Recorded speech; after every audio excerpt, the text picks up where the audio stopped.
Good morning, Knicks Nation. Today is Wednesday, the 19th day of January 2022. I hope you're healthy and COVID free today. I hope that you and your family, in terms of food, shelter, and clothing, that those needs are being met. Blessings upon those that work in the healthcare field and in first responders trying to save lives. Blessings also upon those that pick up garbage for us, keep our streets and sidewalks clean. Blessings upon those that make deliveries for our convenience. Double blessings on the men and women trying to save, rescue, and deliver the victims of prostitution and child prostitution, the victims of pornography and child pornography, the victims of child molestation and pedophilia, the victims of human trafficking and sex slavery operations. Blessings upon those trying to rescue, help, and deliver and recover, and upon the victims themselves, and double curses on the perverts and profiteers that bring this misery. Finally, blessings upon the homeless. 600,000 men, women, and children without roofs over their head right now, or a step away from the street, some dying in the street because of the cold. Blessings upon them, and then the millions around the world in similar or worse conditions. But theirs is the kingdom, and blessings upon those trying to help. There was a basketball game last night. Our New York Knicks lost to the Minnesota Timberwolves by 2 points, 112 to 110. Couple things. One of the things, we can set ourselves up, put it that way. We can set ourselves up to be frustrated, to be angry, to be impatient with the Knicks. It's easy to do in New York because, number one, because of the media in New York. The media in New York, for entertainment purposes, is what it is. It's not basketball knowledge. It's not realistic expectations in New York. It's one of the reasons why top tier stars don't want to come to New York. They want to come to Los Angeles, for example, because they may have crap there too, but the weather's nice. South Beach, the weather's nice. But here in New York, you got cold, you got a lot of people, you got buildings, you got some beauty too, but you also got to deal with media that's out of control. Okay. And so a lot of guys don't want to come here. Even the top tier players are afraid. They don't say that, but they are afraid to come to New York. If you're going to win championships in the NBA, you need to have a lot of things. But one of the things you need is somebody that's the guy. For example, Michael Jordan was the guy. And then Jerry Krause, Reinsdorf, they built around Michael Jordan. Shaquille O'Neal and Kobe Bryant at different times were the guy. Jerry West built around them. Okay. Tim Duncan was the guy. And San Antonio built around him. Okay. So you always have that guy that you need a big foul shot. There's no doubt they're going to hit the foul shot. You need a stop. They're going to get the stop. If you're down 1 or 2 and it's your ball, the other team is afraid because that guy is highly likely to get the ball and just as highly likely to score.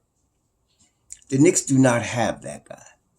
Okay, what we have, our best player is Julius Randle, and he is not that guy. He is a second or third option on a championship team at best. Okay, his forte is rebound. He's a strong rebounder, always has been.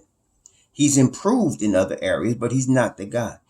And because of that, you look at the Knicks roster in terms of the veterans that we have. Julius Randle, Kemba Walker, Evan Fournier, Taj Gibson, Alec Burks, Derrick Rose. Those are your guys, and none of those guys are the guy. Okay, so there's only but so far the Knicks would go, which is what keeps me comforted, is understanding that this is year 2 of the rebuild.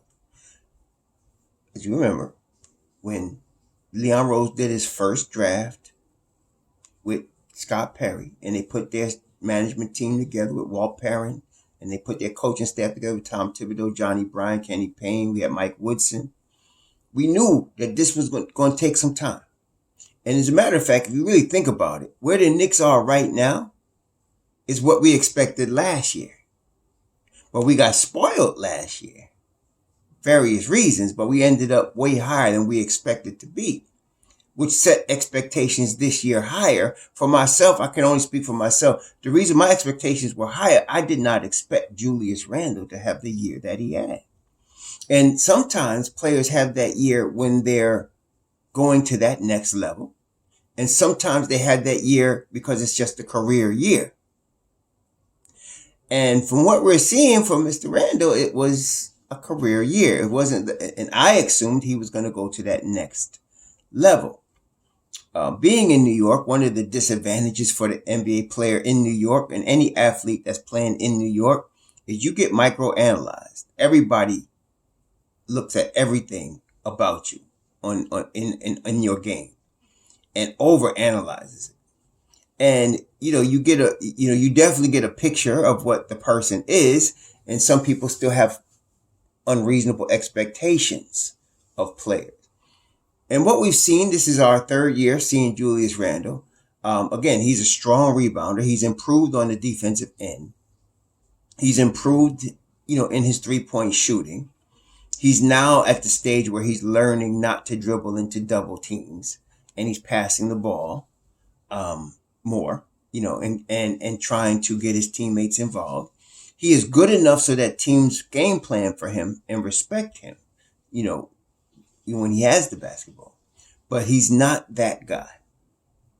Okay? Now, it's not hard, really, when you really think about it. Once you get that guy, a Michael Jordan, for example, what you do is you get players around that guy. And if you can get a Pippen, you get a Pippen with him, or like you get a Shaq and you can draft a Kobe Bryant with him. Now you have 2 guys, right? But you want to get smart, tough, defensive, basic, fundamentally sound NBA level players around that guy. Like Chicago, they drafted Horace Grant. They actually drafted Charles Oakley. They drafted Craig Hodges. They got these guys around the 2 guys, right? Then they went and traded for Bill Cartwright. That's when they really started winning championships. They traded for Bill Cartwright from the Knicks, and they traded Charles Oakley, who they really liked, for Bill Cartwright, now they had the championship piece they needed to go forward.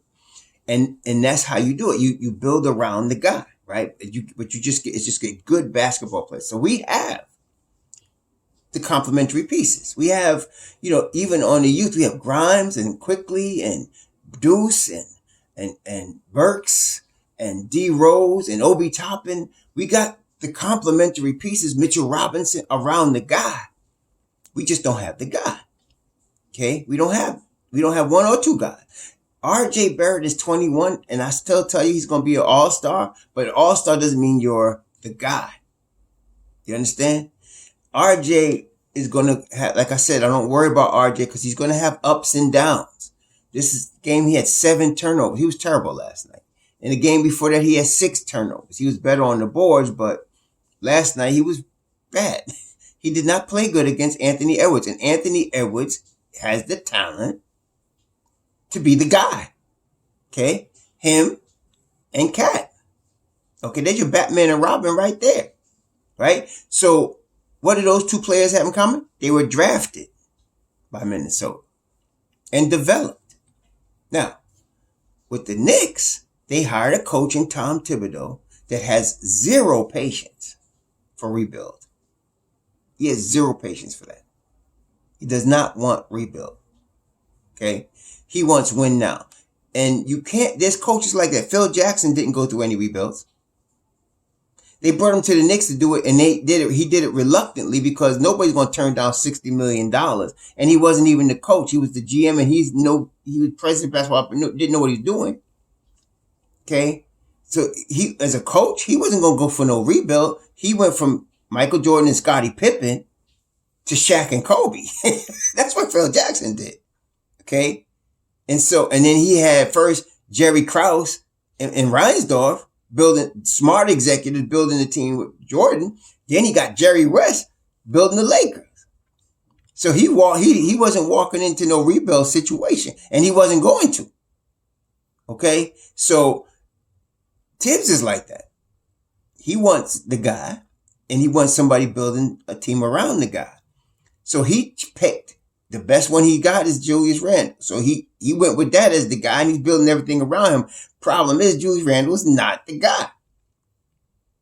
So there's a dilemma. Now, some of y'all like to blame Tibbs, and I hear you. I'm not going to front and say Tibbs don't frustrate me.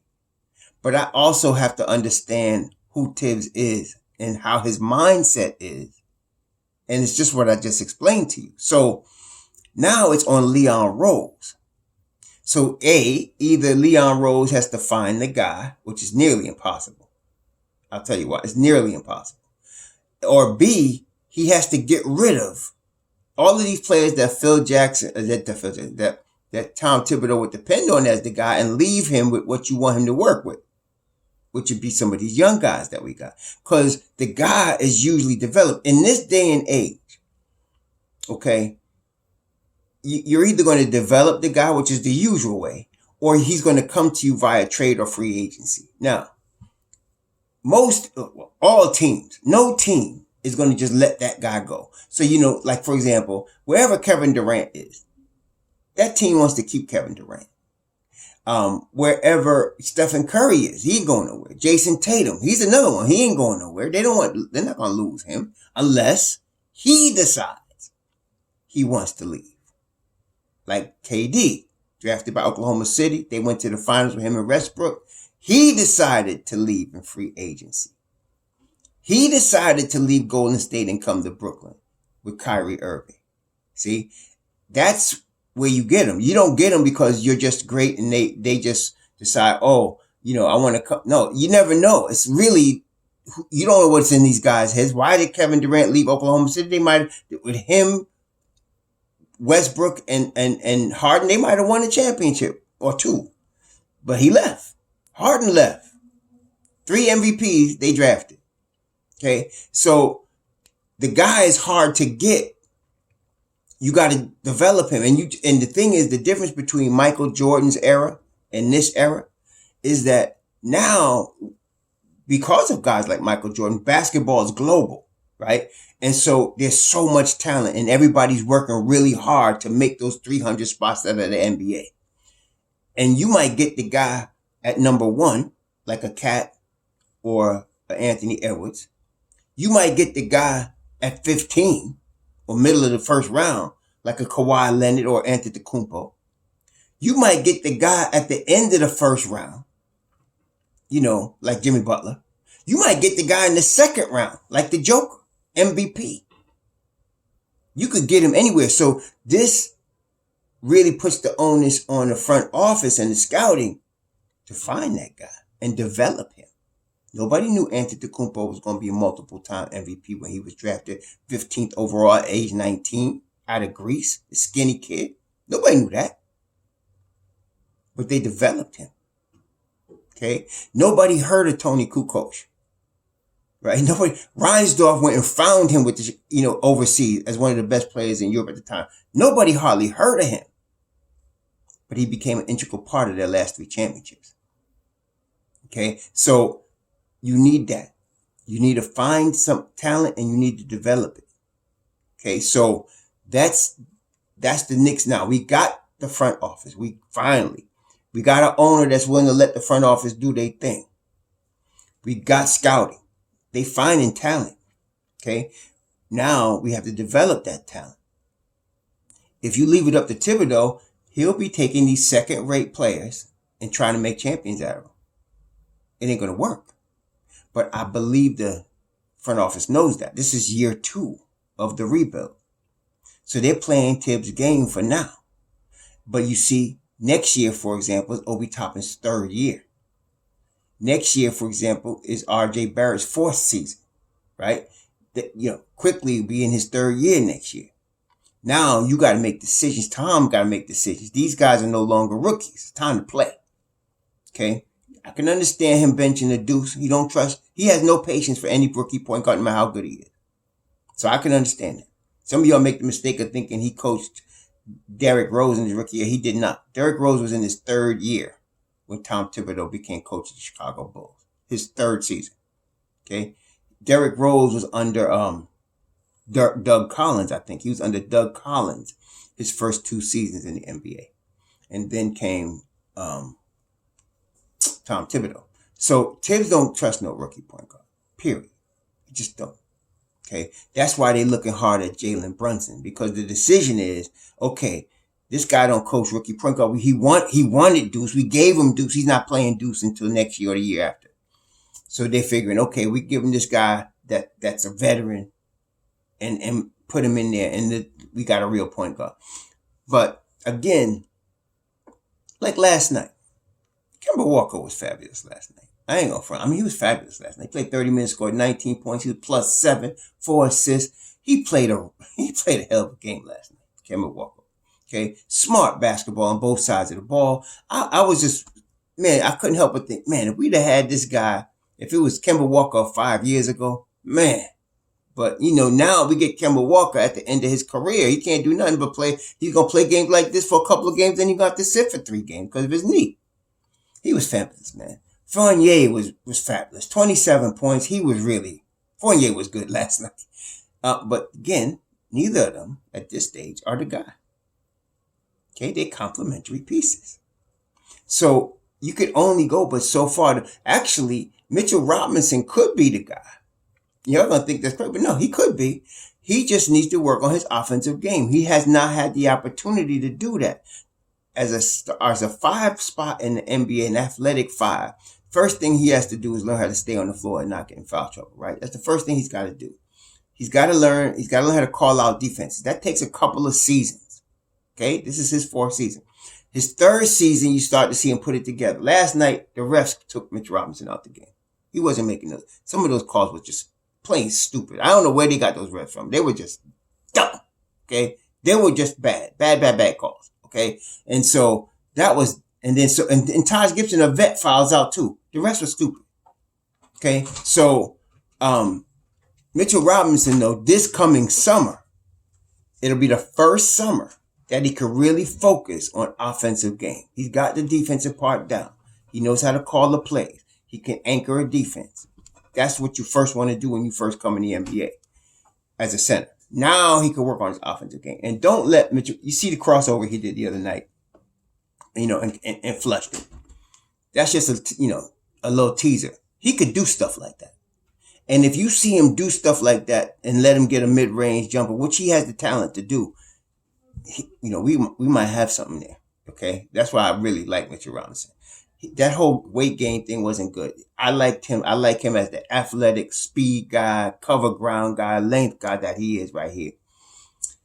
We might have something with him. We really might. So this coming summer is a big summer for Mitchell Robinson because he can develop. He's not going to do it now in the middle of the season because we need him to be what he is right now. But over the course of the summer, he can develop that.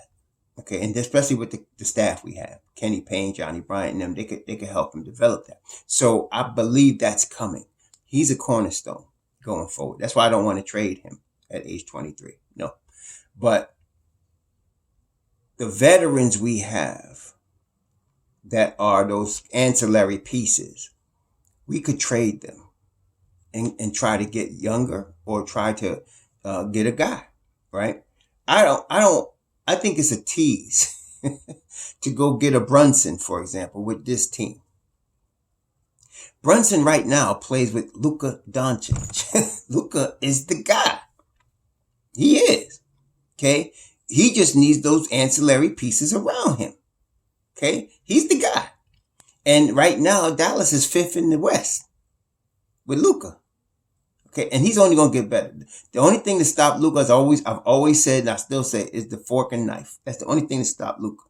He could eat his way out of greatness. He could do that. But if he really beats the fork and knife and puts forth effort in training and get himself, and really, they're gonna win chips with him, right? So I don't know if Brunson wants to leave that or not. I think it's about the money. He's asking for $80 million. There's nobody in the NBA giving him $80 million. And the only close way he's got it is to get it from Dallas, who's the team that drafted him. But nobody giving him $80 million. I'd be shocked. I wouldn't want to give him $80 million. He's not a game changer for $80 million. I don't even want to pay him $60 million. The $55 million that they got him pegged at is about what he's worth. That's his value to me. But that's another story. I guess what I'm saying is, I don't want to just chase ancillary pieces when we don't have the guy. I want to develop our youth when we don't have the guy, because one of these youth could turn into the guy.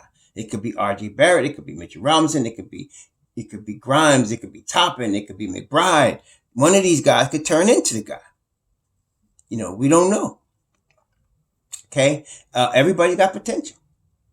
So it's not on Tom Thibodeau. Some of y'all are going to say, well, Tom needs to play him. No, he's not going to do that. That's not him.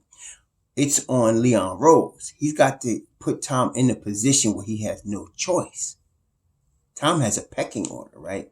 So you take away the top of his pecking order, he's got the bottom of his pecking order. He got to bring everybody up.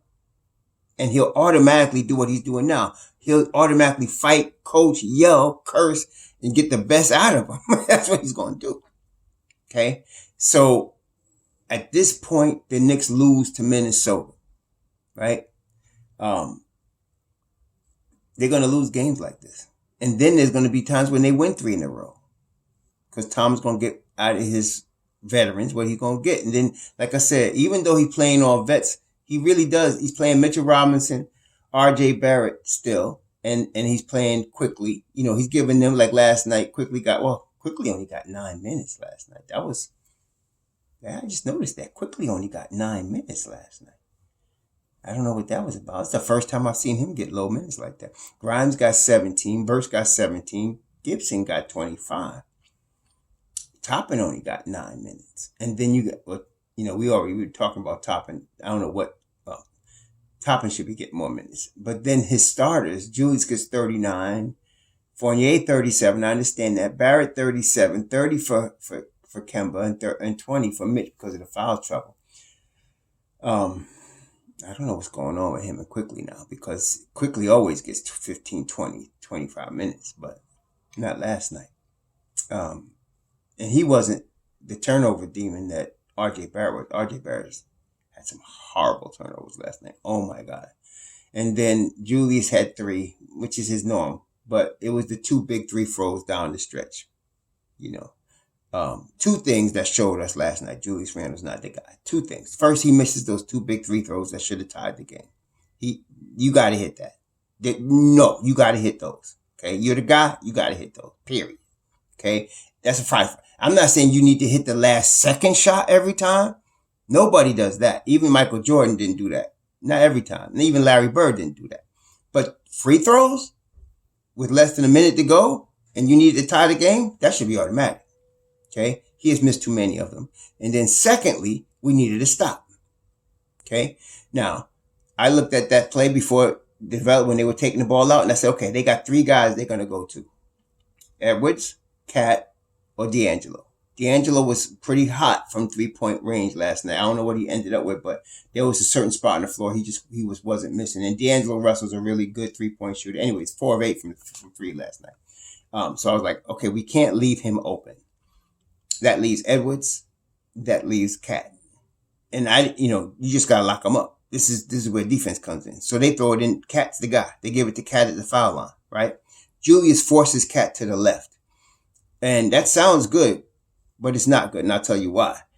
Cat was caught the ball at the foul line, okay? 1 dribble in either direction, and he's at the rim. Because he's like 7 feet tall. So 1 dribble, you can't give him any room. Because 1 dribble from there in either direction, he's at the rim. What you need is to stop him at the foul line. Somebody has to double, get the ball out of his hand. But then, of course, then you're going to leave one of those other 2 guys open, right? So it's Julius and him. He scores on Julius and one. That's the difference between the guy and everybody else. The guy says, you're not scoring. Magic would have locked him up, right? Kobe would have locked him up, right? Jordan would have locked him up. Duncan would have locked him up. You're not scoring on those guys. Antetokounmpo, you're not scoring on. Not there. Okay? So, that's what I'm saying. And it's not Julie's fault. He's just not the guy. He's not the guy. He's a second, third option. He's not the guy. Okay? He's a strong rebounder. That's what I'm saying. He can get you a big rebound. He does that. And if you get him low block time, he's going to get you too. That's what I'm saying. Second, third option. But we need the guy. We don't have him. And he's not available right now. Nobody is giving up the guy. And nobody that is that type of player is disgruntled except Harden. And I really don't want Harden. Okay, Harden is the only one, but I don't really want Harden. It costs too much. He's not. Some guys are teases, mirages. Harden puts up a lot of numbers, but he don't win no championships. And he's had great players around him. So I think Kyrie Irving is the guy, but Irving gets hurt a lot. Okay, he gets hurt a lot. All right, I think Irving is the guy, but he gets hurt all the time. And then there's this is drama that follows my brother. I love Kyrie Irving, but this is drama that follows him all the time. So there's not that many available. Stephen Curry is not available, right? Antetokounmpo is not available. LeBron's not coming to New York. And then he's 37 anyway. You know what I'm saying? So there's just nobody out there that's that guy. You got to develop him. Okay. So I don't know, except what's going to happen is Tibbs going to do Tibbs. He's going to do what he does going forward. Like I said, you're going to see games like this where we lose to Minnesota. And then there's going to be a 3-game stretch where we win 3 in a row, like we did last week.